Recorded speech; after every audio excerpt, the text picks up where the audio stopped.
Your brain deletes roughly 40% of your waking hours from memory every single year, not through damage, but through a ruthless efficiency algorithm nobody warns you about.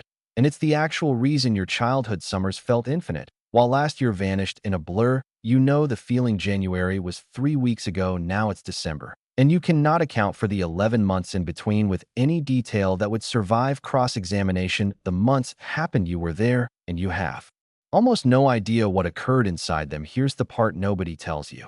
It's getting worse, not at a steady rate.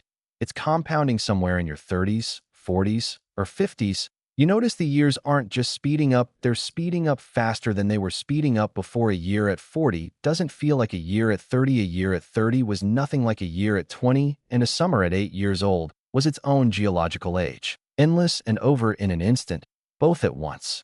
Why does the exact same 12 months stretch into forever at one age and evaporate at another? The answer isn't just poetic, it's neurological, mathematical. And this is the part that matters. Something you can actually act on. Start with the explanation you've probably already heard.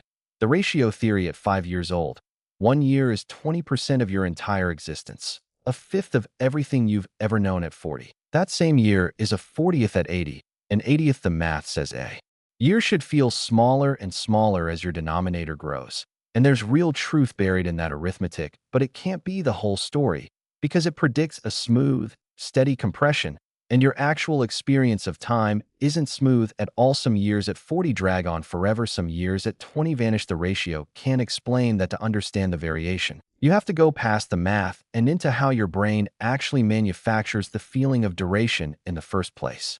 Here's the unsettling truth. Your brain does not have a clock. There's no internal stopwatch quietly ticking away, waiting to be consulted. Time perception is stitched together after the fact. And the material it's stitched from is memory specifically. Your brain estimates how long a stretch of time felt by counting how many distinct memories it produced. More new memories, more perceived duration, fewer memories, even across the exact same number of hours. And the period compresses into almost nothing when you look back. This single mechanism explains what the ratio theory can't. Why a year of travel at 40 can feel longer in hindsight than a year of dead routine at 20. Age isn't the variable, memory density is the variable. So why do kids seem to generate so much more of it? Not because they're smarter or more perceptive. They're not. It's because almost everything happening to them is happening for the first time. First day of school, first bike ride, first thunderstorm. The brain can't rely on prediction because there's no prior experience to predict from. So it has no choice but to encode everything in painstaking detail. That's why you can still recall the exact smell of the grass on one specific afternoon when you were 8. It wasn't background noise. It was new information the brain judged worth keeping. Adults, on the other hand, have already mapped most of their environment. The commute you've done 500 times gets handled by prediction, not encoding. Which is why you can arrive at your desk with zero memory of the drive. Nothing is wrong with you. Your brain just decided the trip was too familiar to bother filing away. Multiply that efficiency across a week, a month, a year of grocery runs and video calls, and the same for restaurants. And you get a year with almost nothing in it, at least by the only currency your brain uses to measure time. But here's where it gets genuinely strange. And this is the detail almost nobody brings up. The way time feels while it's happening is the exact opposite of how it feels once it's over. A boring, static afternoon crawls in real time. You're acutely aware of every passing minute, but it disappears from memory almost instantly because nothing about it was worth encoding and exhilarating. Unfamiliar experience does the reverse. It vanishes while you're inside it. The vacation is over before it seems to start, but it becomes enormous in retrospect because it left behind a dense trail of distinct memories to look back on, which raises an uncomfortable question. If you spend your life optimizing for comfort, predictability, and the elimination of friction, are you accidentally engineering a life that will feel like it barely happened?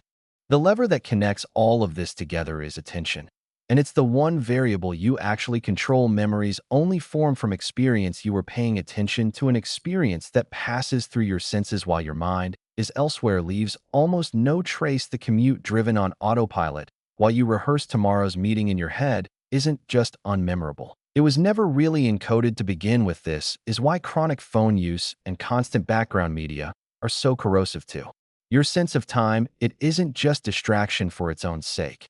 It's a systematic attention reduction program, quietly ensuring that entire days pass through you without leaving a single memory behind. Mindfulness practitioners consistently report the opposite effect.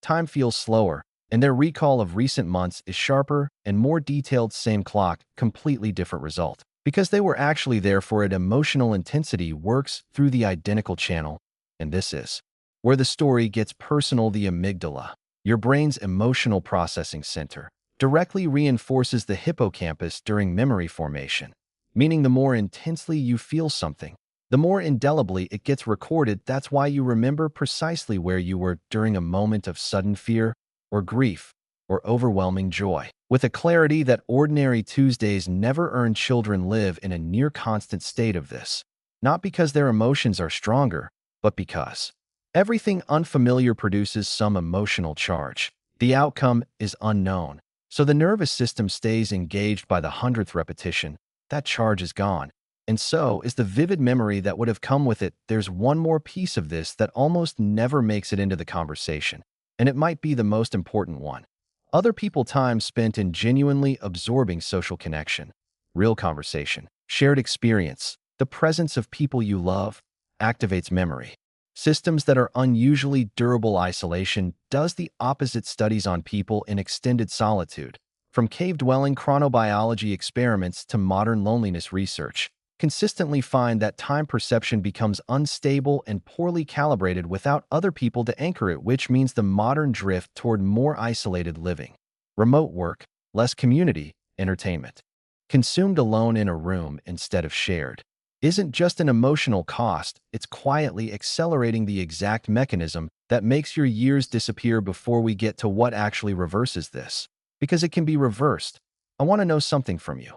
When was the last time an entire week felt genuinely long while you were living it? Drop it in the comments. Because I promise the pattern in the answers is going to be almost identical for everyone reading this. Now here's the part that ties everything together, and it's heavier than it first appears. This compression doesn't just steal time.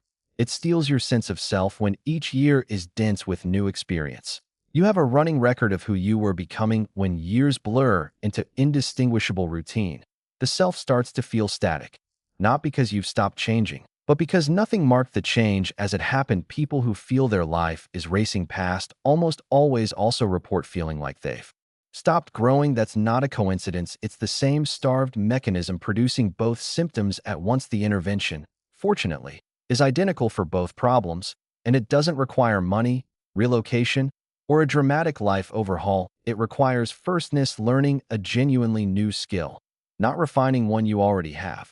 Keeps generating novelty for as long as you remain a beginner. Because every session is different from the last, a musician learning an instrument is encoding more memory per hour than a professional playing a piece they've performed 500 times. Travel works for the same exact reason, and it doesn't need a passport to function.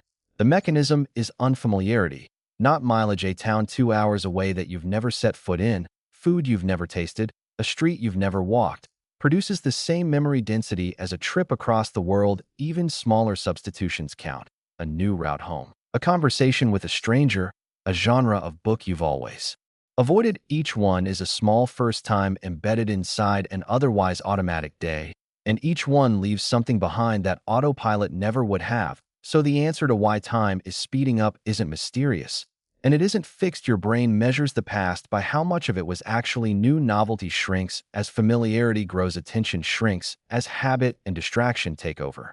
Connection shrinks as adult life gets more scheduled and less spontaneous. Put those three together, and you get a systematic collapse in memory density, which your brain reads back to you as time's slipping away faster and faster. But that mechanism runs on inputs you can change starting today. You can't return to being 8 years old, but you can return to having first times. And that is the closest thing to slowing time down that the science currently has to offer. If this shifted how you think about your next year, subscribe and stay.